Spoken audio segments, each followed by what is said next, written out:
So when I was young, I was really like into animated graphics and animated comics, and it would really give me a lot of purpose. So today also, I look at animated graphics and I really enjoy it. So at one particular point of time, I had great like childhood, and I think now like the Liberal government and the entire Canadian government is investing $112 million into back to school restart program. And when you actually look at back to school restart program, it has to be about not just getting minors or children or young teenagers or 17-year-old girls to be committed to just a location, because school is just a location at the end of it, but they need to be connected on a virtual level, not on a remote level but virtual level, so that the virtual relationships are translated into face-to-face and in-person relationships when things become better. And when at a young age, there's a lot of types of people who come in, and good schools have good families, and you have good people who are coming in, and obviously they are very sort of conscious of their hygiene.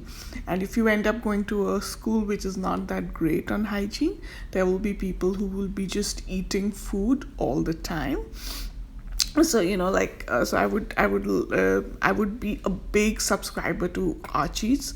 I would like follow Archies. The other thing I would follow was Reader's Digest, and I would read Reader's Digest from front page to the back page. And the third paper I would read was Statesman. So I would read Statesman a lot. I would read Reader's Digest, and I would ensure like I'm reading all the comics. So Archies is a great sort of a story because it is about Betty, Veronica, and Archie. So every time I would look at this picture, I would judge it. Like, when you're actually looking at Archie sits on his lover's seat and he's drinking like a shake with this woman. And literally, when you see them both drinking shake together, I'm like, oh my God, this is so crazy. Like, when I look at pictures, I totally judge them. Like, I have a thing that I need a lot of space when I'm eating, and I really need a lot of space. Like, I can't standing with 5 people and eat, and I've never done it. When I was young, and I still remember going to school once, and there were like 4 women who were sitting, and then all of a sudden they just ran out, and I'm like, I don't know what's going on. And you have like bullies in the school as well, and it's like, okay, whatever. My reaction to you is, I don't know why this happened, but if it is something that is so important to you, good for you.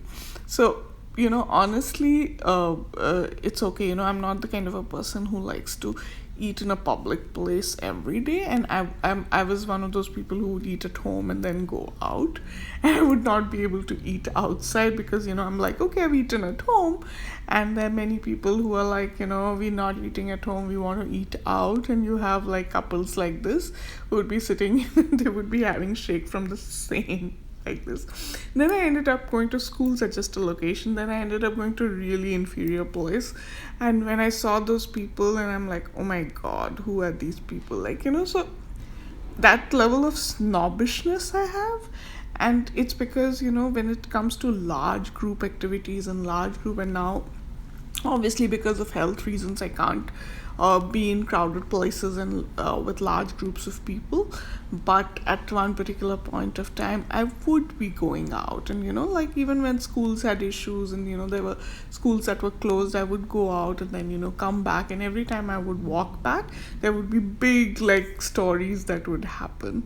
So it's like school is actually just a location, but back to safe restart program for school, which is $1 million program, and the Canada government is talking about it running into billions. Is a great school program. It is about ventilation, it's about open spaces, but ultimately it's about lack of integration that happens because kids don't feel safe. And that lack of integration is something that cannot be addressed overnight, but I think it is all about private relationships, and it's also about small group relationships. And that's the reason why today you have, like, groups that exist. You have Google groups, you have Facebook groups, you have, Twitter lists, you have company groups.